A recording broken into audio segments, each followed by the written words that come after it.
Salut, c'est Kerry James pour Vibe TV.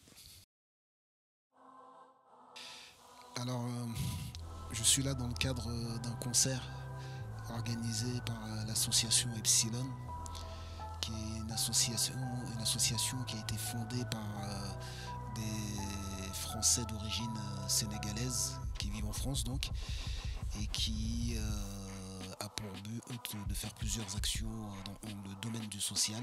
Et parmi leurs actions, ils essaient de sensibiliser sur le drame du cancer au Sénégal.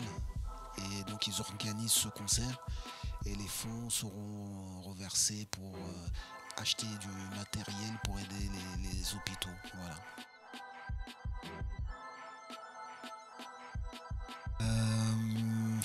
Franchement, je me pose la question moi aussi. En fait, je rappe encore aujourd'hui parce que je pense que j'ai une place particulière dans le rap français et je suis pas sûr que si je quitte cette place, quelqu'un d'autre assumera ce rôle. Et, parce que sans prétention, quand même, j'ai le sentiment d'être un peu, de servir un peu d'équilibre avec toute la vague un peu qu'on appelle, enfin la vague de rap prétendument Kaira, qui à mon avis en tout cas pousse nos jeunes vers, nous tire nos jeunes vers le bas.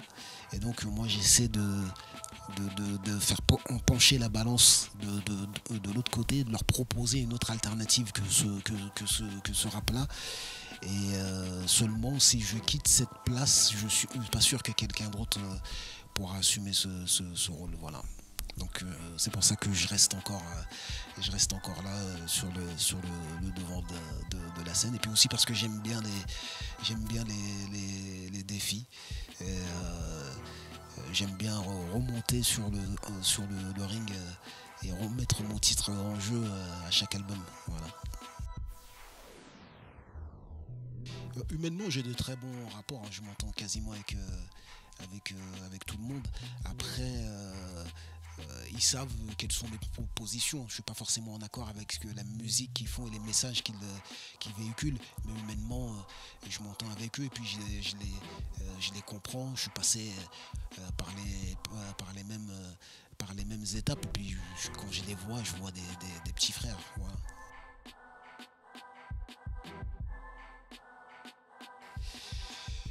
Bah, c'est dans ma nature déjà, je suis pas très porté sur l'argent déjà dans ma nature et je suis pas doué pour faire de l'argent. Et, je pense que l'argent, il y a des gens qui ont ce truc et il y a des gens qui n'ont pas et je crois que je suis un vrai artiste avec tout ce que ça comporte, c'est-à-dire je suis un peu tête en l'air, tout ce qui concerne les administrations, je sais pas faire et je suis un artiste quoi, je fais que penser à créer quoi. Et donc j'ai jamais été très porté sur l'argent, ce qui fait que toujours fait des choix qui m'ont pas facilité la tâche, mais finalement, sur la durée, il se peut qu'à la fin je construise plus de choses que d'autres qui ont fait le choix de l'argent, mais ça a été éphémère. Alors que moi j'ai une carrière qui dure depuis 20 ans. Aujourd'hui j'ai écrit une pièce de théâtre, je suis passé au théâtre, j'ai écrit des scénarios de films, je vais aller au cinéma et cette crédibilité que j'ai acquise, elle est justement due au fait que je n'ai pas fait de concessions pour l'argent.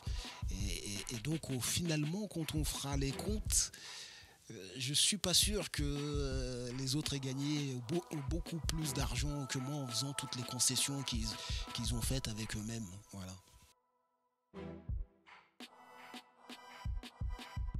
Voilà, elle s'appelle ACES, mais tout le monde a envie de dire Access.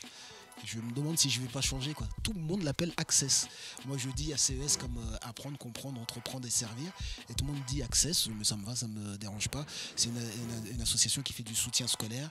Et principalement aujourd'hui on fait du financement d'études supérieures. Alors comment ça fonctionne, c'est pas, on n'est pas aidé par l'État, j'ai pas de subvention. pas que l'État français ne veuille pas me donner de subventions, c'est que j'en demande pas pour rester indépendant. Donc j'organise des concerts et je reverse une partie de mon cachet pour un jeune de la ville dans laquelle je me produis. Et pour chaque saison de cette tournée, de ces tournées-là, j'ai plusieurs donateurs. Sur la première saison, il y avait l'acteur Omar Sy, il y avait Florent Malouda qui est un footballeur, et pour cette deuxième saison il y a Franck Ribéry, le footballeur, et Evan Fournier qui est un basketteur français qui joue en NBA. Et donc à chaque concert on reverse une bourse d'un minimum, un montant minimum de 6 000 euros. Et là on a dû aider à peu près 50 jeunes et verser à peu près 100 000 euros en tout depuis le début. Voilà.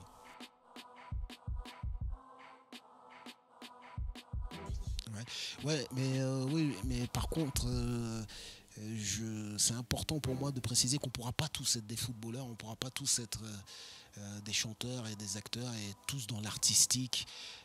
C'est des métiers d'exception, ça. Et il nous faut plutôt plus d'ingénieurs, d'avocats, de chirurgiens, c'est plus de ça dont on a besoin, qui sont des métiers plus stables que les métiers artistiques. Voilà.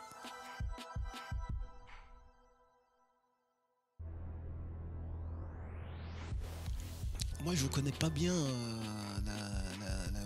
la musique africaine. Déjà, j'écoute pas beaucoup de musique, de manière générale. Comme ça, c'est c'est clair. En tout cas, aujourd'hui, la musique africaine influence beaucoup le rap de manière générale. En tout cas, beaucoup le rap français. Et je pense que les nouvelles sonorités, trap, tout ça permettent aussi, je pense que la langue africaine elle sonne bien pour ça.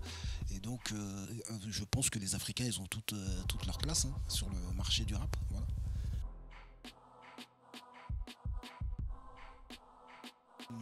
Non, je pense pas qu'il y aura un nouvel album de la Mafia Cafri. Par contre, un film qui raconte l'histoire de la Mafia Cafri, qui est une histoire particulière, ouais, ça c'est beaucoup plus probable. Pour le prochain projet, là, j'ai commencé à enregistrer des titres. Peut-être pour un nouvel album, si j'en fais un, il sortira en octobre.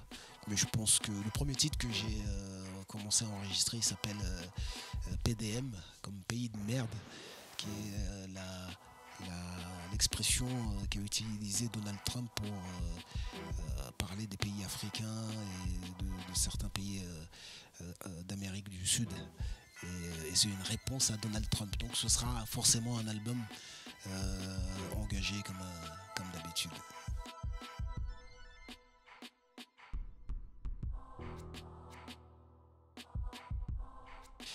Et ben justement, je pense que cette analogie, je vais la maintenir même sur le prochain album. Et c'est possible que mon prochain album soit en fait Mohamed Alix partout, parce que déjà scéniquement, ça me permet de faire des choses, d'avoir un vrai concept scénique intéressant qui fonctionne bien avec le public.